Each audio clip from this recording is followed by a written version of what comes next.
Once dubbed the deadliest man alive, Jared Torialde is a former Olympic saber hopeful and medieval weapons expert banned from competition for killing another fencer in a duel. Despondent, volatile, alcoholic, yet still one of the greatest swordsmen alive, he now works for third-rate fantasy films as a technical consultant and stuntman. When Jared accepts the gig of a lifetime from a sorcerer looking for a hero, he finds himself facing an invading army in a world inhabited by creatures from Earth's mythical past. He soon learns that the enemy mastermind is also from Earth and has laid the foundations for a new kind of war. Seamlessly blending hard science with elements of classic sword and sorcery, Dragon's Trail is an international bestseller that's being hailed as the pioneering work of a new genre, the fantasy techno-thriller. So this week I read Joseph Malik's Dragon's Trail, which is book 1 of his Outworlders series. Yeah, it's definitely at the top of my list of books read this year. It's just, like, really stunning.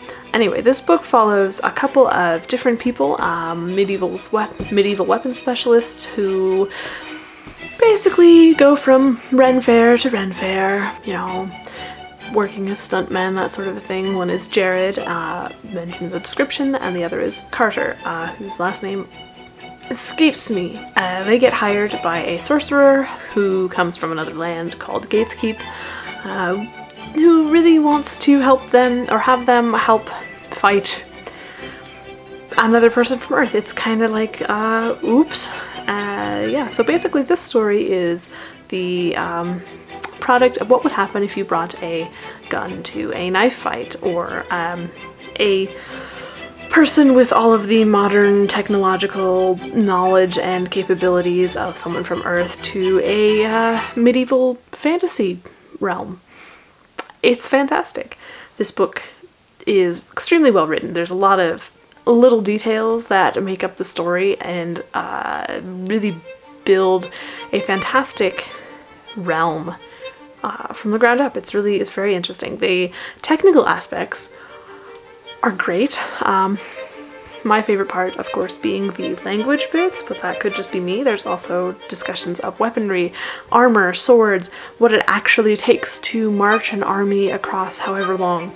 And then, of course, there's adventure. I mean, things are happening, war is imminent, and you've got a world's hopes resting on knowledge of sword fighting in a modern time. Yeah. So this book was absolutely fantastically written.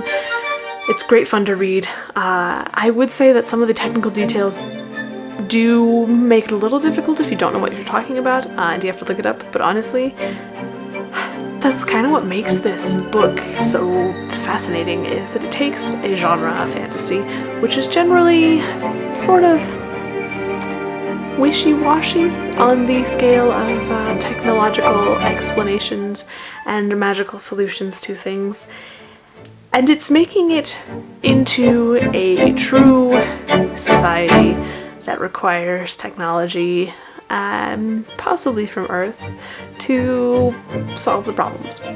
Yeah, I'm not being terribly coherent in that explanation, but just know that it is absolutely fantastic. The elements of a techno-thriller require that the problem be solved hinging on technology. This definitely has that. The elements of a fantasy involve an epic quest, which this also has. So I would say absolutely give it a read. It is a really fantastic book. And yeah, it pretty much tops my list of books read this year so far. So yeah. Anyways, if you were interested in that, go find the book in the description box below. It is absolutely fantastic. I have book 2, which I will be reading shortly. I'm very excited.